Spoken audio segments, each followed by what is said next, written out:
Instead, the surge of COVID-19 cases driven by the Omicron variant is to blame, because as Tolly Anderson tells us, that's what's keeping many families from traveling. Your bags may have been packed and you may have been ready to head to Grandma's house for Christmas. But for many, that won't be happening, as more than 3,000 flights scheduled for Christmas Eve and Christmas Day have been canceled, and over 4,000 flights were delayed. 20% of those canceled for Friday involved travel within, into, and out of the U.S. United Airlines and Delta Airlines said Thursday that they had canceled hundreds of Christmas Eve flights. The cancellations were caused by the rise in the latest Omicron variant, as flight crews have been infected. United said in a statement they are sorry for the disruption and are working hard to rebook as many people as possible to be sure everyone can get to their destination safely.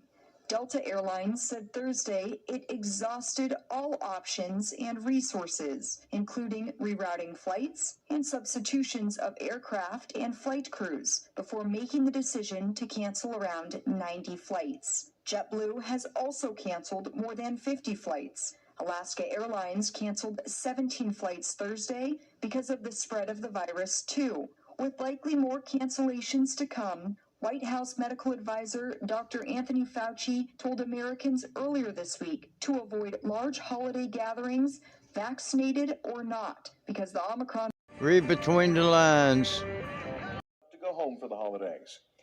It's a long-standing tradition for first ladies to visit Children's National Hospital at Christmas time, but Joe Biden's visit on Friday was a surprise. It marked the first time that a sitting president had joined in on the fun.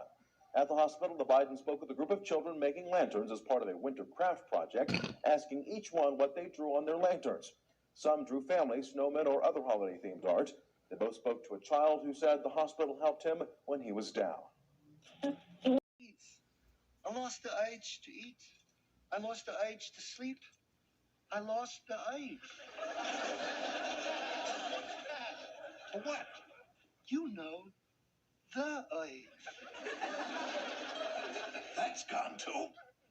All right, so it still comes, but it goes right away. I know exactly what you mean. I came to try and stop you from making all the mistakes I did. What mistakes? Jake, you were a great businessman. Great businessman. I cheated my customers.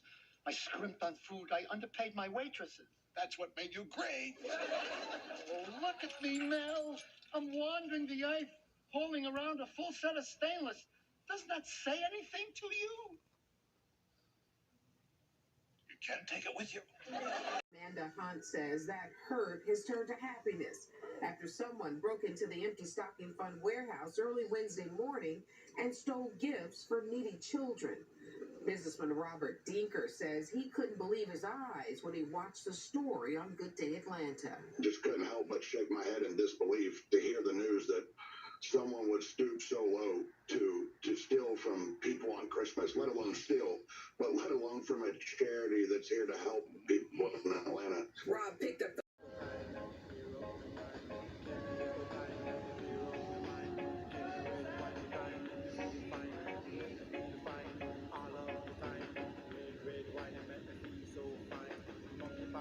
Governor Brian Kemp's office plans to fight the decision in court. Atlanta's police said that put children in harm's way. This incident did not have to occur. We do not understand the rationale behind leaving unsecured loaded guns in the home when children are around. It will never make sense to us, end quote.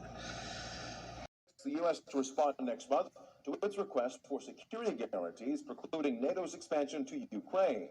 Last week, Moscow submitted draft security documents demanding that NATO deny membership to Ukraine and other former Soviet countries and roll back the alliance's military deployments in Central and Eastern Europe. And on Thursday, President Vladimir Putin urged the West to immediately meet Russia's demand, accusing the country and its allies of maintaining a military presence on the threshold of his home. Moscow presented its demand amid soaring tensions over a Russian troop buildup near Ukraine that has stoked fears of a possible invasion. President Joe Biden warned Putin in a video call earlier this month that Russia will face severe consequences if it attacks Ukraine. The Kremlin denies it has such plans, saying the potential tax is a way to fund the $2 trillion plan. The proposal was included in a list Manchin provided of things he supported before negotiations fell apart Sunday.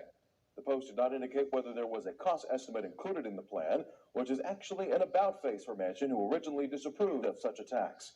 Other items he offered were universal pre-K, an expansion of Obamacare, and hundreds of billions of dollars to address climate change. It did not, however, include an extension of the expanded child tax credit, something Democrats have been pushing for as it's set to expire soon. And while these avenues provided by Manchin may be a place to build common ground, the path to achieving Biden's goals remains uncertain. In the past year, and economists say it's just a matter of time before companies will make the consumer pay the price. The price to ship a container of goods from Asia to the United States has gotten expensive in the past year. Really expensive.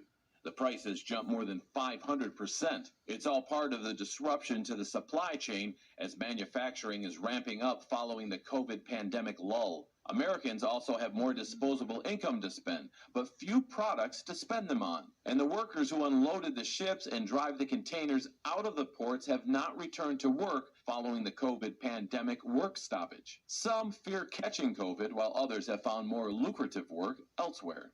All of this leads to ships headed to the U.S. with nowhere to offload their goods. These factors equal a higher cost to ship goods. Economists say it's just a matter of time before companies start to pass the majority of these costs on to consumers, which will make already high inflation worse. Straight ahead, 800 passengers, many of whom are traveling to visit family and friends for the weekend.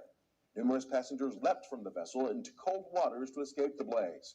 It took 15 fire engines 2 hours to control the fire and another 8 to cool down the vessel. Afterward, the blackened hull of the ferry sat anchored at the river's edge. Ferries are a leading means of transportation in Bangladesh, which is crisscrossed by about 130 rivers. And accidents involving the vessels are common, often blamed on overcrowding or lack safety features.